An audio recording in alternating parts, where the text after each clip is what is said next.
Call to the honourable member for Swan. Thank you, Mr Speaker. My question is to the Treasurer. What do today's jobs figures mean for the Albanese Labor government's economic strategy, and what other approaches have been rejected? Call to the Treasurer. Thank you, Speaker, and to the wonderful member for Swan for her question about today's labour force data. This side of the House, we are under no illusions about the pressures that our people are under and that our economy is under. Order. But we did get more welcome news today about the jobs market after yesterday's wages data showed the second consecutive quarter the Treasurer of real wages growth. The member for Hume and the member for Deakin will cease interjecting. Treasurer will be heard in silence, just as the questioner was heard in silence. Thank you, Speaker. 55,000 new jobs were created in October, which means that 620,000 new jobs have been created under this Albanese Labor government.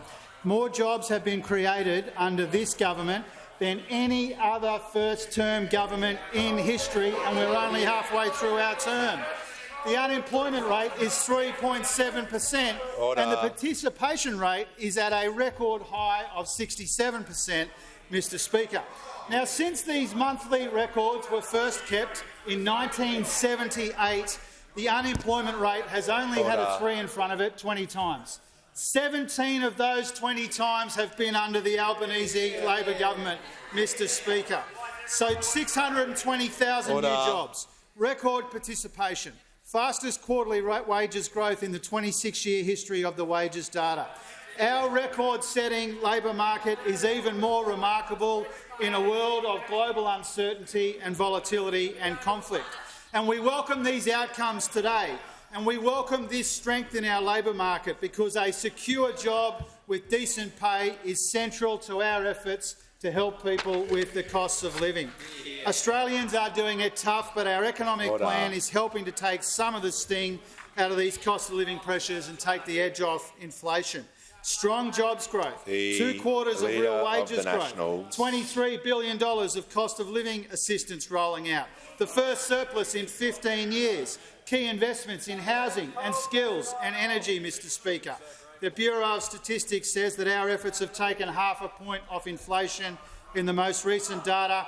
Fitch Ratings, the RBA Governor, the IMF, they all say that our efforts and our economic plan is helping, not hampering, this important fight against inflation.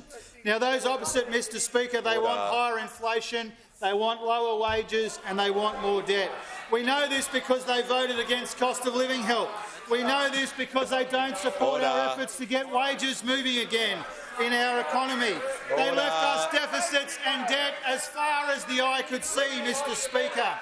And that's because their nasty negativity comes with a hefty price tag. This side of the House, we are cleaning up the mess that they left behind. We are working for Australia, and more Australians are working as a consequence.